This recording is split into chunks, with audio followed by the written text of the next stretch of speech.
Hello, hello. Welcome to episode 210 of the Compassion and Cucumbers podcast. I'm Christine. And I'm Sam. Here's what's coming up in today's show. In this week's Why Files, we ask why some raccoons are possibly becoming the next companion animal. In our Noteworthy segment, we'll share 10 things that we wish someone had told us before becoming vegan. And in our main topic, this is really fun. We're keeping it light with a game of Vegan Jeopardy. All right. And you can play along with us. See how you do.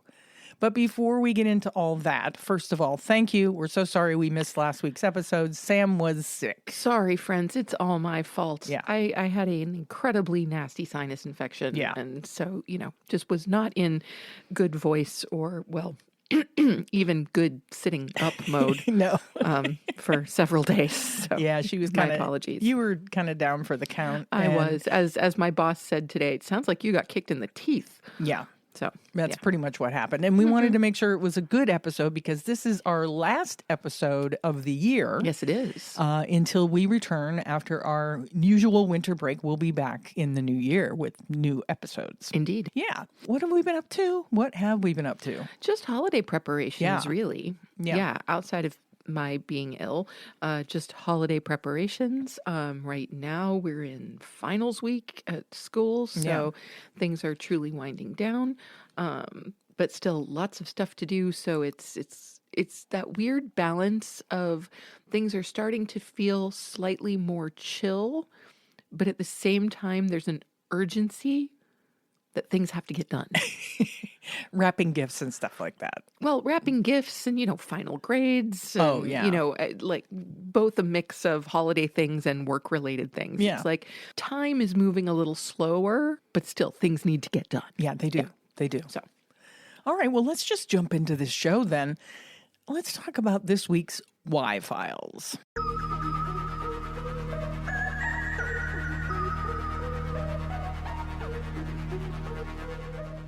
So this comes to us from the BBC.com.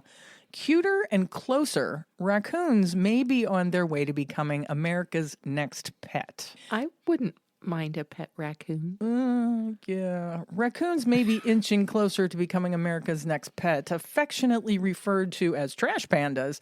The masked mammals known for rummaging rubbish bins for easy food are evolving based on their proximity to humans and even starting to look cuter. A new study says. Evaluation of nearly 20,000 photos found a clear reduction in snout length in urban raccoons compared to their rural cousins, a physical shift consistent with the early stages of domestication seen in cats and dogs.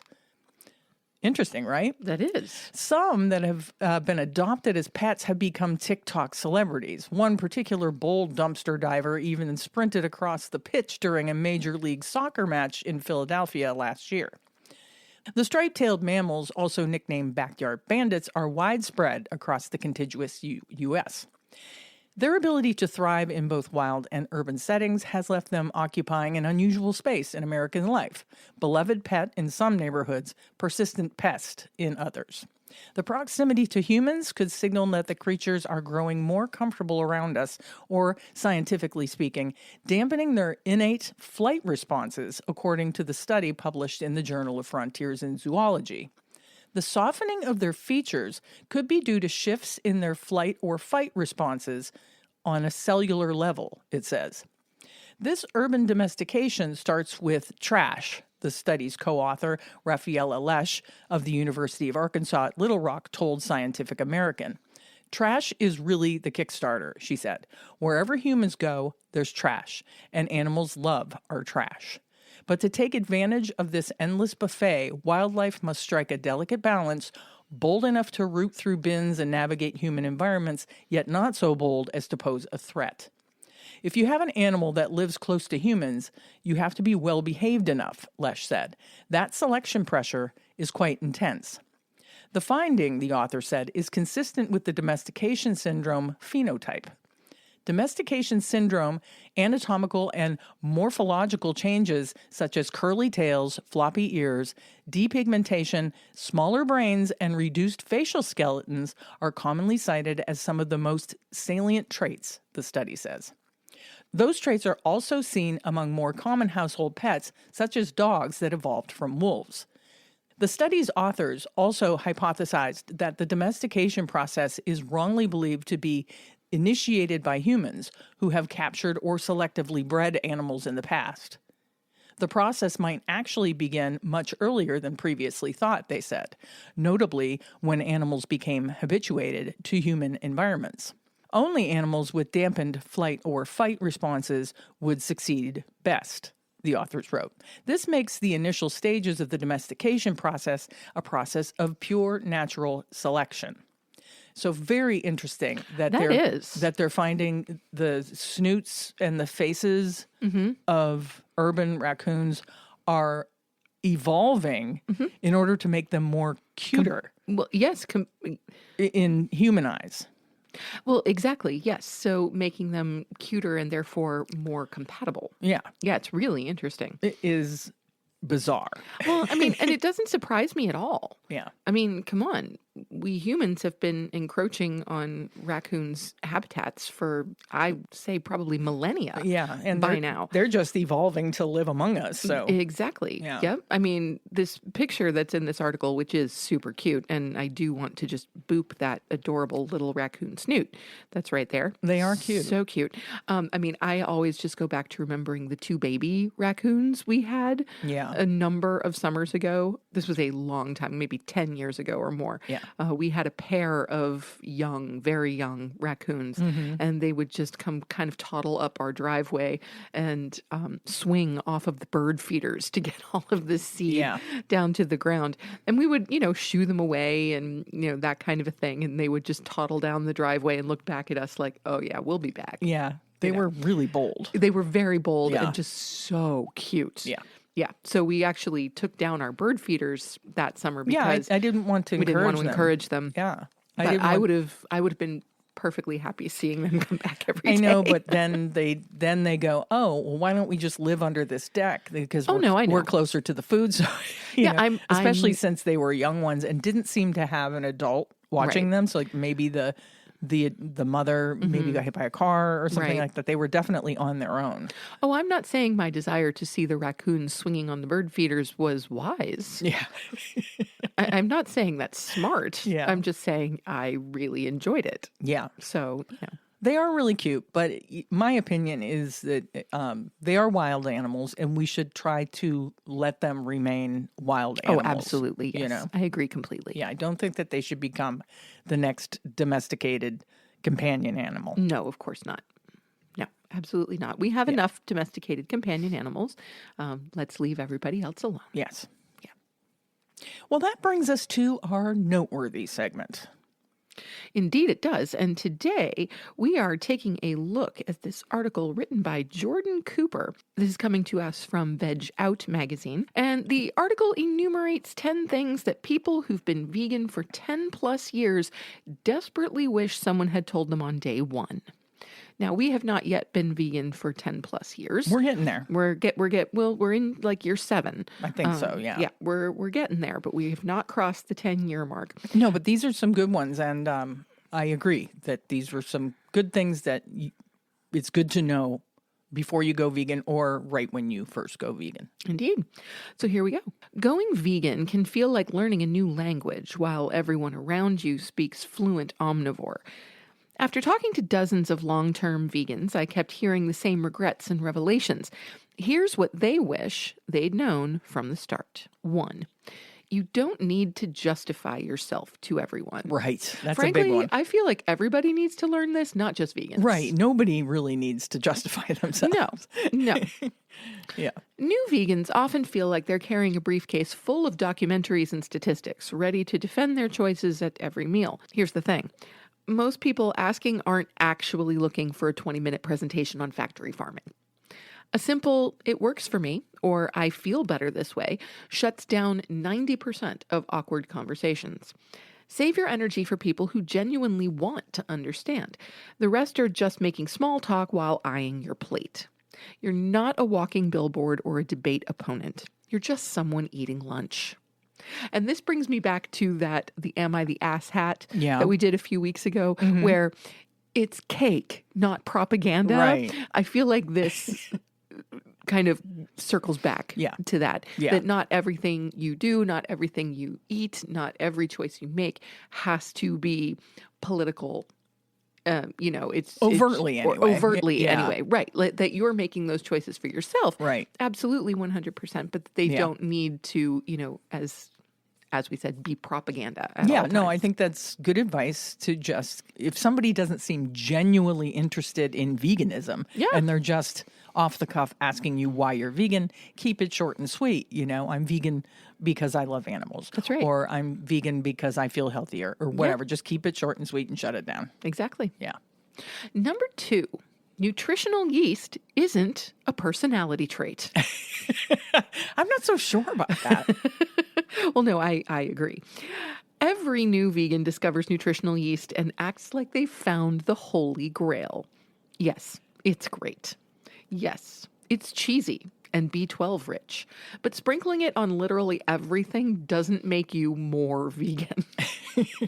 That's really funny. Yeah. Long-term vegans cringe at how obsessed they were with specific ingredients early on. Aquafaba, jackfruit, cashew cream.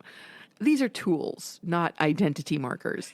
Use what tastes good and makes cooking easier. The goal is eating well, not performing veganism for an invisible audience. Right. Yeah, but all of those things are great. Aquafaba, jackfruit, cashew cream. Yes. Love it. B12. I mean, not B12. Nutritional yeast. Yeah. Love it. I mean, come on. But I also loved nutritional yeast before I was vegan. I was introduced to like the wonders of nutritional yeast. I don't know, maybe 40 years ago or something. Wow. Went to a movie house in Ithaca. Mm-hmm. It was this cool independent film. They showed independent films. It was this tiny little independent movie house. I don't know if it still exists. Probably not. And they had like, instead of theater seats, they had like bean bags and stuff. Sounds and fun. At their snack bar, they had popcorn and they had big things of nutritional yeast that you could sprinkle on your popcorn. And the boy behind the counter is like, "Oh, you got to put nutritional yeast on it." Mm-hmm. And that was my first introduction to eating nutritional yeast. Yeah. And I'm like, this is amazing. You don't need butter on your popcorn. Just put this stuff on it. Oh, absolutely. And I couldn't agree more. Like popcorn with nooch on it is just such a wonderful treat. It's so good. And it's so good in so many things. So many ways. It's very versatile, but it is indeed not a personality trait. Yeah. Yeah.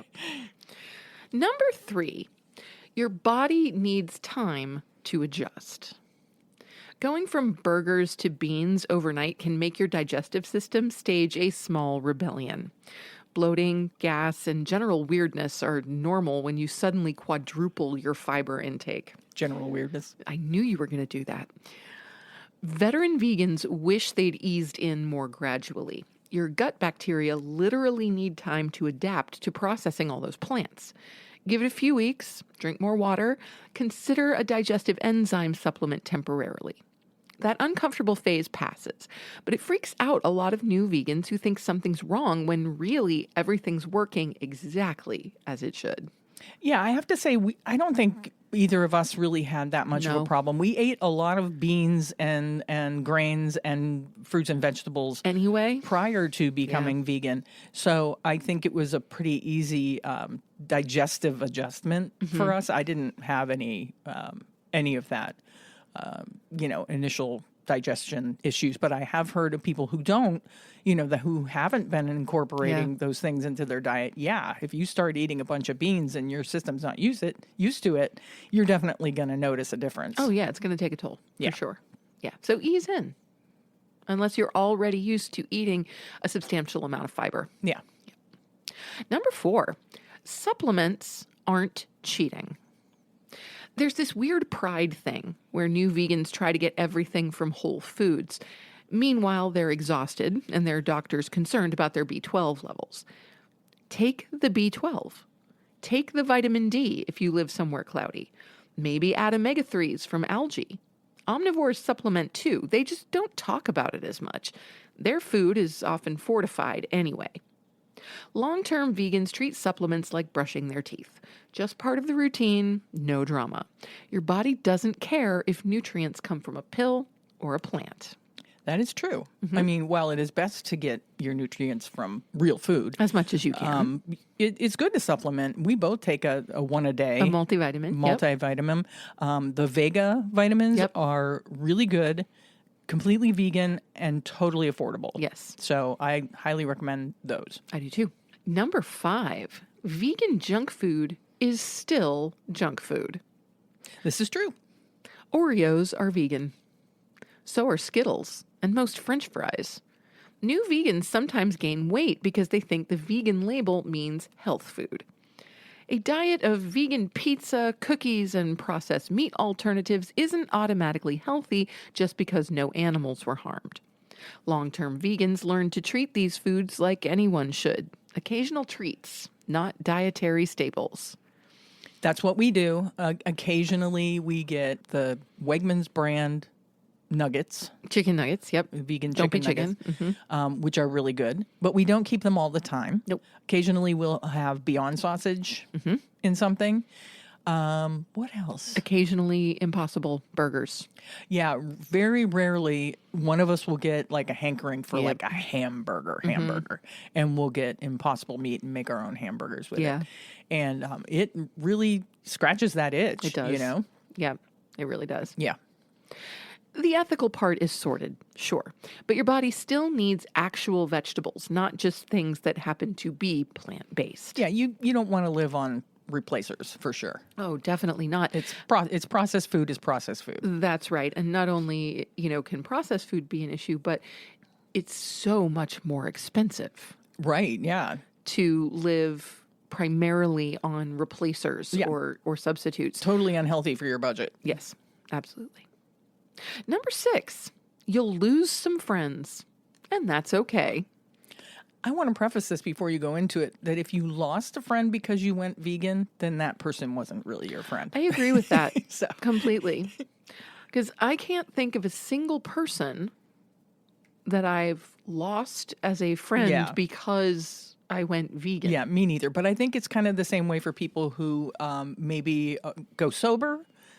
Oh, And so you lose that connection with people that maybe you went out drinking with or something like that. So Yeah. maybe, if there's people that you used to go to Buffalo Wild Wings with, they and might, suddenly you can't eat the wild wings. They Yeah. might not want to hang out with you. Right. So, Some friendships are built on shared activities, and if those activities revolve around food, things might get weird. People take your dietary choices surprisingly personally. Long-term vegans stopped trying to maintain relationships that required them to constantly minimize or hide their values. The friends who matter figure it out. They learn to pick restaurants with options or cook meals everyone can enjoy. The ones who make every gathering about your veganism, they were probably exhausting in other ways too. yeah, and I guess I would say that, going vegan is a good barometer Yeah. to tell who your real friends are, you know? Yeah. Number 7, meal prep is your secret weapon. The vegans who struggle are usually the ones grabbing whatever's available when they're starving. The ones who thrive, they've got containers of cooked grains, chopped vegetables, and prepared proteins ready to go. Spending 2 hours on Sunday saves you from a week of sad salads or expensive takeout. It's not Instagram-worthy advice, but it's the difference between sustainable and constantly stressed.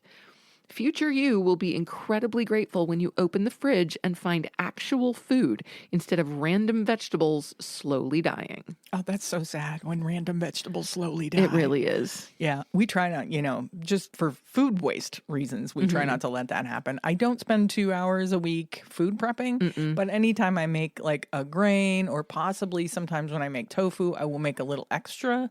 Definitely if I make a scramble, I always make extra. Oh, yeah. So that we can have it several days. Like Christine made us this wonderful tofu scramble on Saturday. So we had this beautiful scramble with toast on Saturday morning. And then she said, oh, well, I made a double batch. So I knew that we would be having breakfast burritos on Sunday. Yeah. And it just makes things really simple. Yeah. to just even have a few of those things. Yeah, Like, and like when you're cooking grains, just make a little more than you need for that meal, and you'll have enough for a second or maybe even a third meal. right. And It same makes thing things like when easier. you're making a pasta dish. Yeah. Like just make extra. Pasta keeps quite well for several days. Yeah. So you automatically have another serving ready to Yeah, go. leftovers, baby. Number 8, read ingredients, but don't become obsessive. Yes, some sugar is processed with bone char.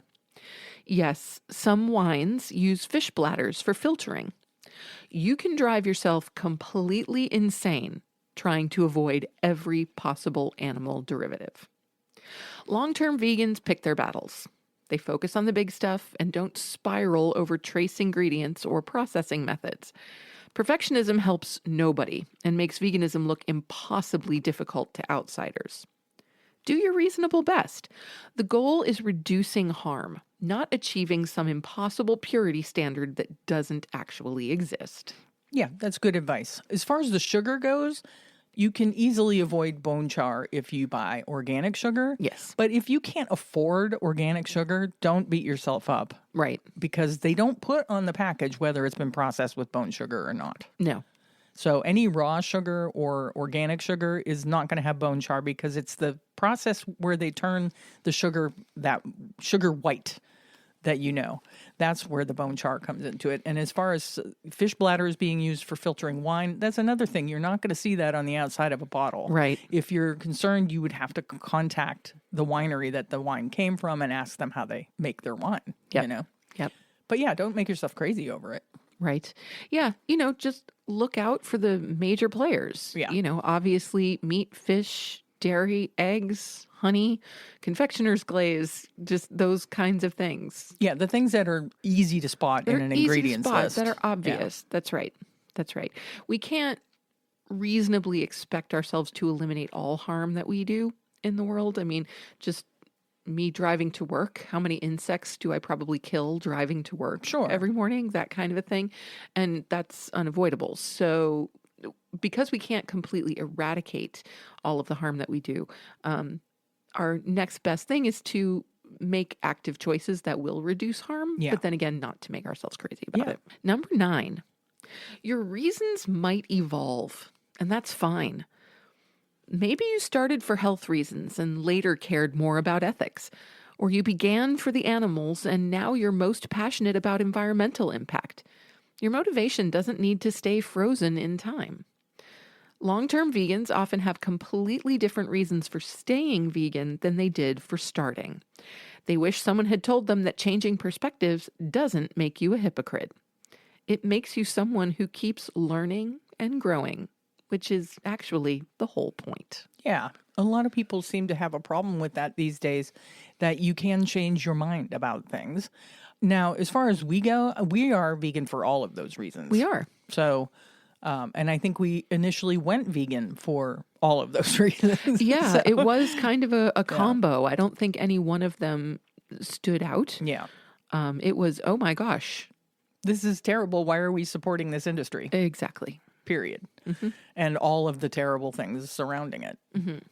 Now, I think at this point, we would probably say that of those 3 things of, environmentalism, health, and the animals, I have a feeling we would both pick the animals as number 1. I mean, we're primarily ethical vegans, Yep. but ethically speaking, because of the harm that comes to animals, and because of the harm that comes to our planet, Yes. because of the harm that comes to ourselves. Yes. So that is all of those reasons, It you is. know? It is. Yeah. All wrapped up in a nice little bow. Yeah.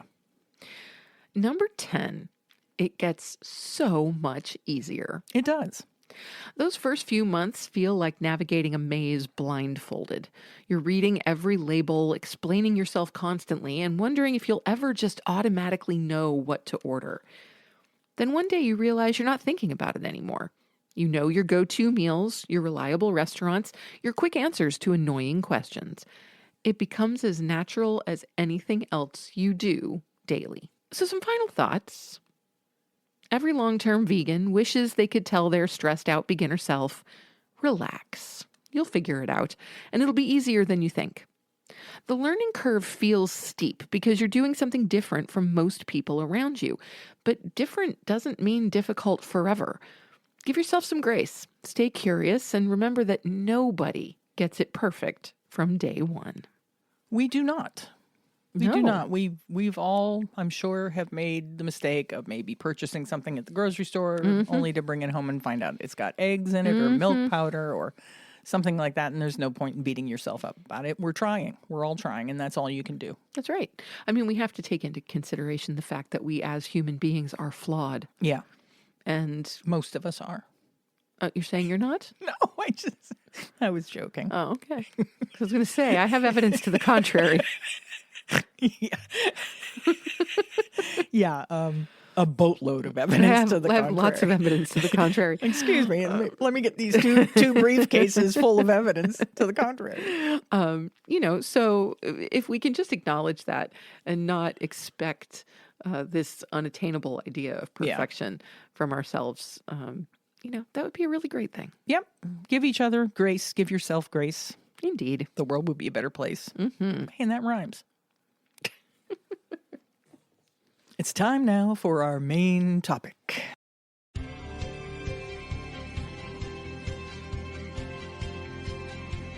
This is Jeopardy!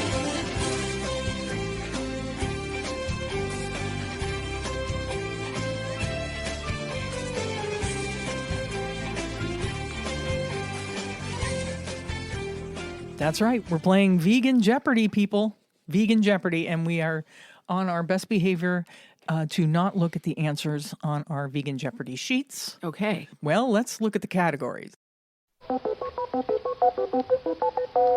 The categories are vegan history, nutrition and health, plant-based foods, eco and environment, and vegan kitchen know-how. So would you care to start the game? All right. Well, then you know what? I'm going to start super, super easy. Vegan history for 100, Alex. Vegan history for 100. Here's the clue. Remember, this is Jeopardy, so your answer must be in the form of a question. In the form of a question. Yes, thank you.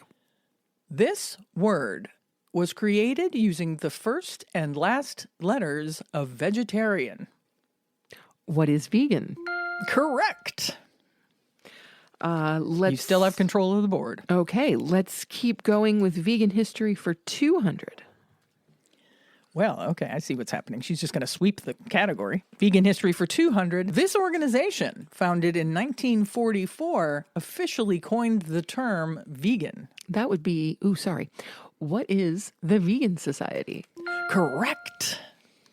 She's on a roll. I'm in trouble. I will keep going with vegan history for 300. Here's the clue. He co-founded the Vegan Society and helped define veganism. Who is Watson? Could you be more specific? Who is Donald Watson? Correct. Not John Watson. No. Oh, gosh. It's still my turn. Yes. Sorry. Let's go vegan for 400. Vegan history for 400. Okay. Rounding out the category with this clue.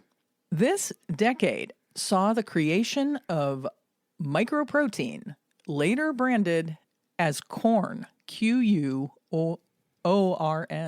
Microprotein branded as corn. This decade. I know that corn has been around for a long time. What is the 1990s? Oh, no. The answer was, what are the 1980s?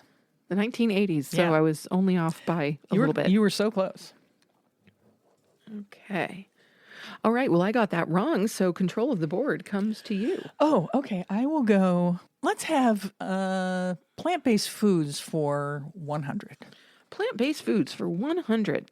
The $100 clue is this soy-based food is often called bean curd.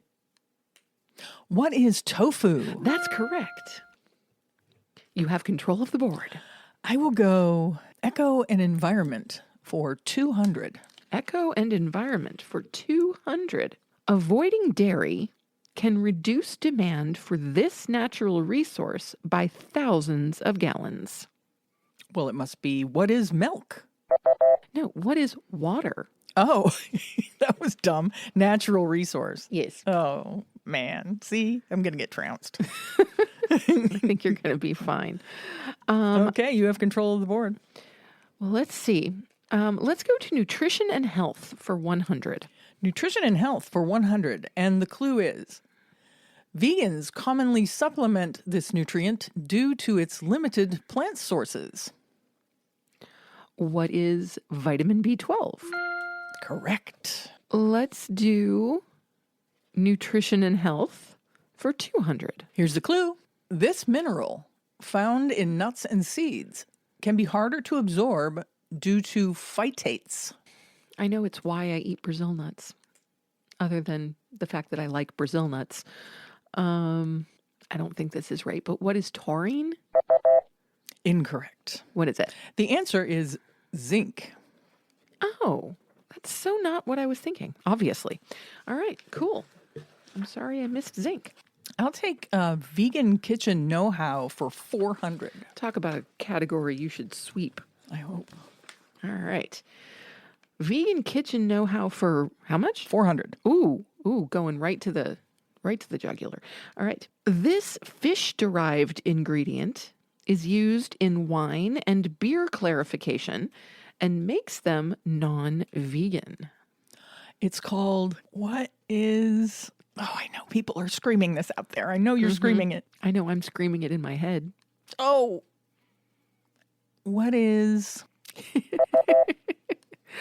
The answer is, what is isinglass? I knew I was going to kick myself when I heard it. I'm sorry, Pookie. Oh, well. I'm sorry.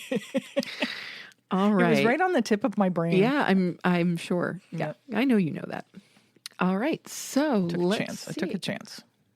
Let's go nutrition and health for 300. Nutrition and health for 300. The clue is soy milk is often the highest in this macronutrient compared to other plant milks. What is protein? Correct. Let's do plant-based foods. And I've been doing things in order. I feel like I need to mix things up. Plant-based foods for 400. The clue is this South American seed is a complete protein and cooks like a grain. What is quinoa? Correct.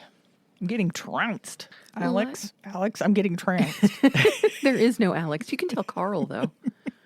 Carl, I'm getting trounced. Okay, you control the board. I do. Let's do eco and environment for... Is 100 available? It is. Okay, for 100. Here's the clue. Livestock production is a major source of this greenhouse gas. Ooh, what is methane? Correct.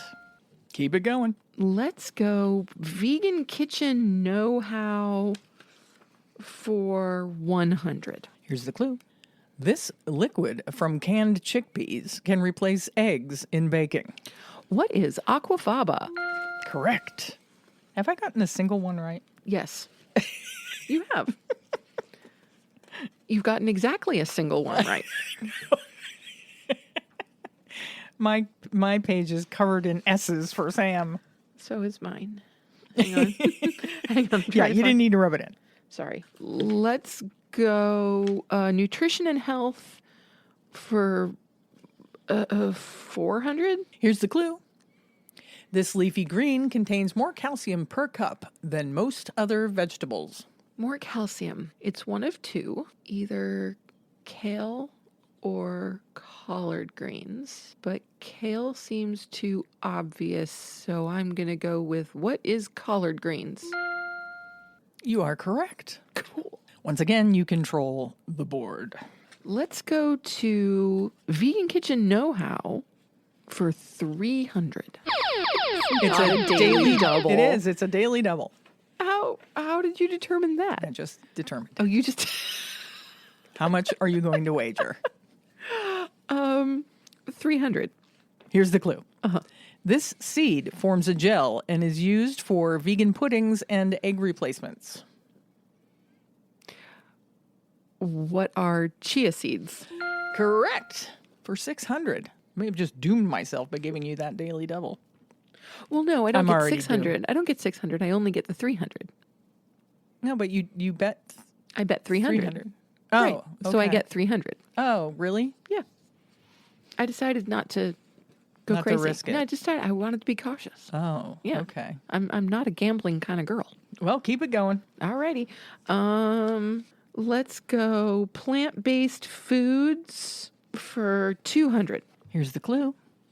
Nutritional yeast is prized for its flavor similar to this dairy product. Oh, well, what is cheese? Yes. We just talked about that. What is cheese? I may never regain control of the board. Well, I kind of doomed myself by going for a 400 question right off the bat. So it's my own fault. It's bad strategy. I thought I could, maybe catch up, Right. but it backfired. Right. Let's go vegan kitchen know-how for whatever's left. Either 2 or 400. Oh, 2 or 4.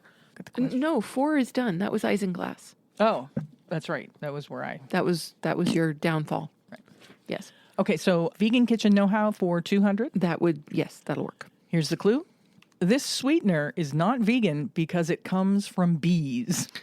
What is honey? Okay, some of these are a little too easy. See, if only you'd picked that first, then know. you would be running the board. For at least a little while. Okay, keep it going. You're on a roll. Yeah, I'm trying to figure out what's left. Hang on a second. Eco and environment for 3? Eco and environment for 300. Here's the clue. Animal agriculture is a leading cause of destruction of this type of ecosystem, including the Amazon. What are rainforests? Correct. Maybe we should go to a commercial.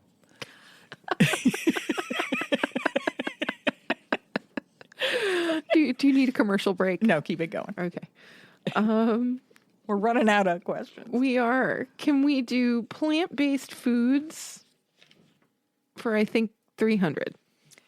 Plant-based foods for 300. The clue is, this tropical fruit is used to make vegan pulled pork due to its texture.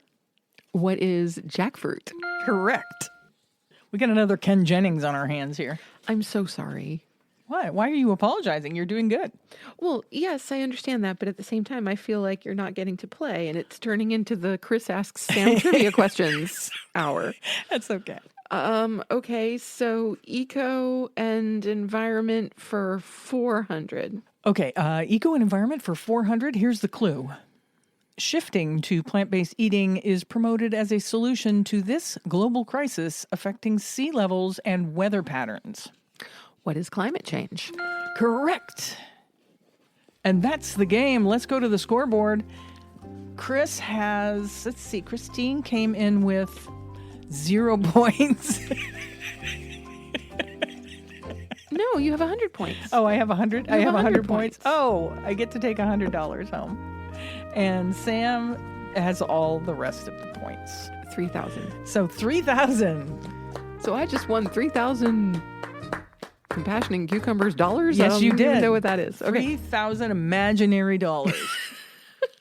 Good game. Awesome. But I doomed myself by going for broke on that one Well, but question. what are the odds that you picked the one question that I couldn't wouldn't remember the have had name?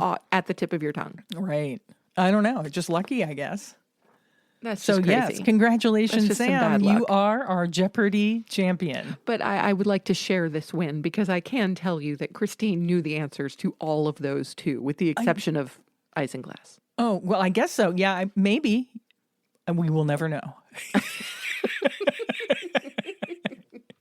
Thank you so much for playing. I hope you guys had fun playing at home, and I'm sure you were screaming isinglass at me Probably. the whole time. And I apologize for letting you down. It's time now for our Assignment Restaurant SOS.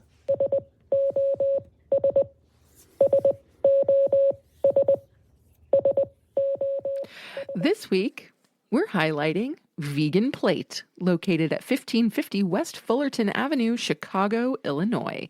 Vegan Plate is a cozy spot featuring vegan Thai dishes plus wraps and burgers for dine-in or delivery. Yeah, you want to look at their menu? Well, I mean, because- come on, vegan Thai? Yes, of course. Yeah. That's a no-brainer. Yeah, so this is like a fully vegan Asian takeout place. Oh, Christine. Yeah, and when we're in Chicago next, we definitely are going to Vegan Plate. Oh, yeah, there's no question about that. I mean, right at the top of the menu, they have a favorite of yours.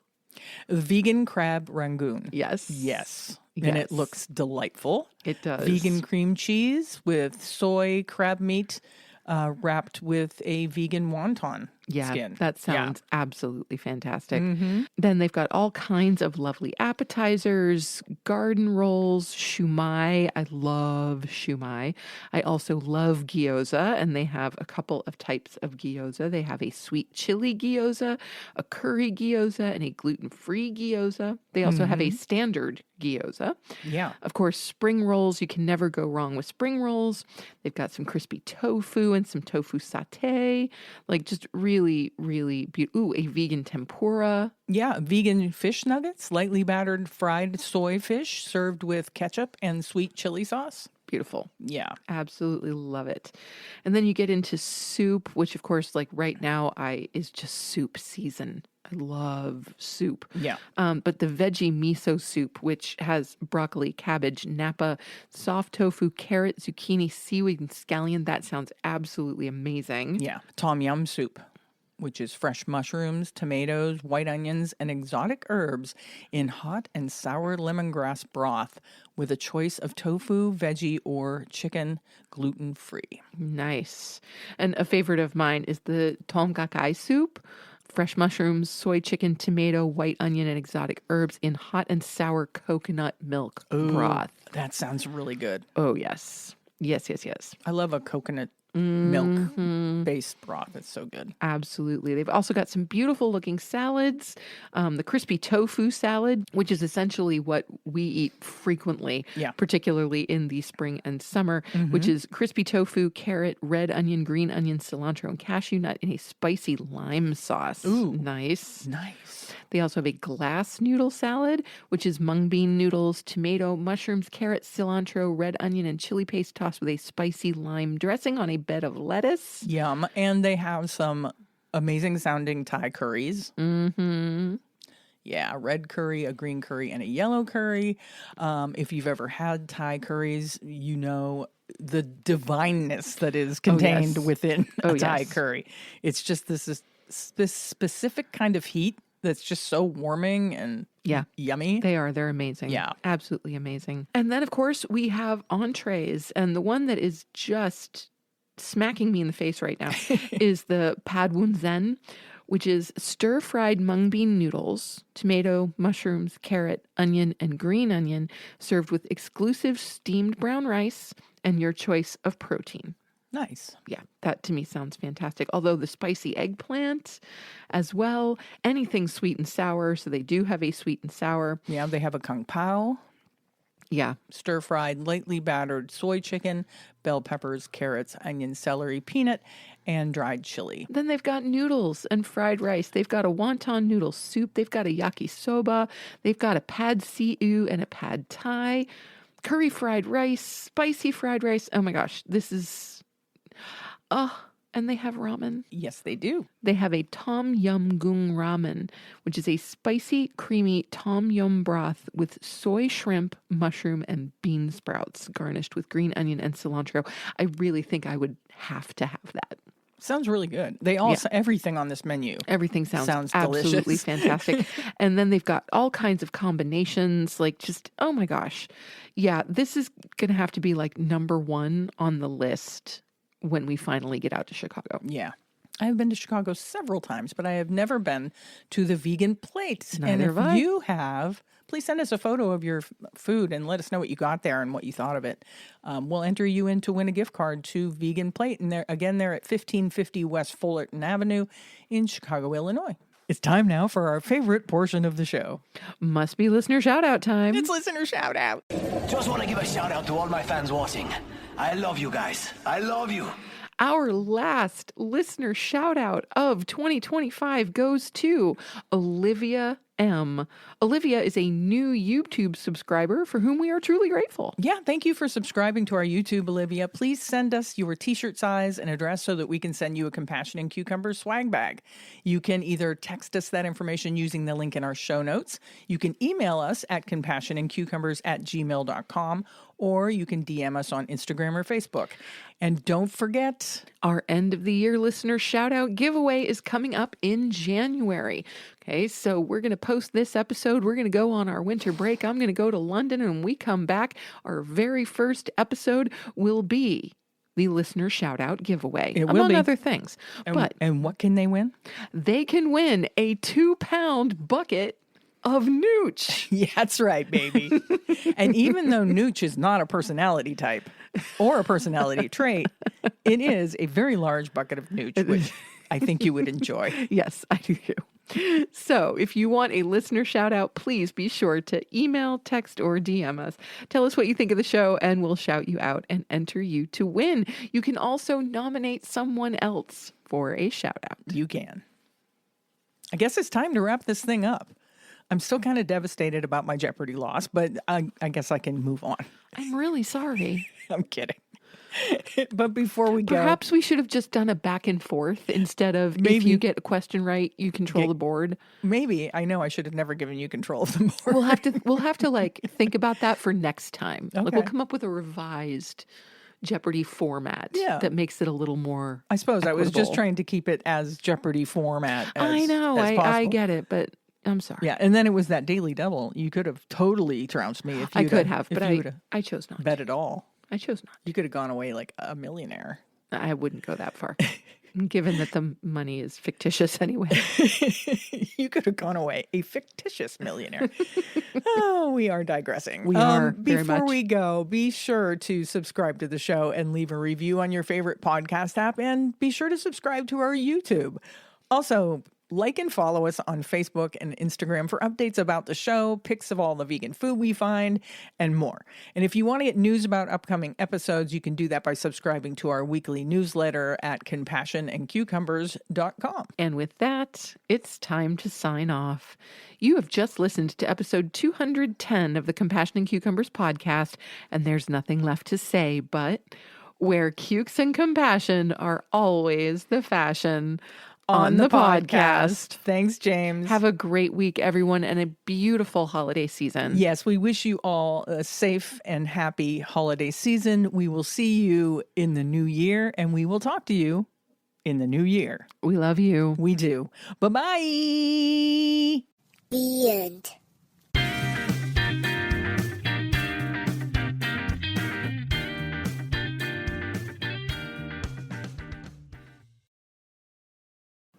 If you'd like to support the Compassion and Cucumbers podcast, well, you can do that by hopping on over to our Patreon page and becoming a patron. We have all the recipes from our vegan kitchen series up there, and we'll be adding some patron-only episodes in the near future. So thank you for supporting us at whatever level that you choose, and thank you again for listening to Compassion and Cucumbers podcast.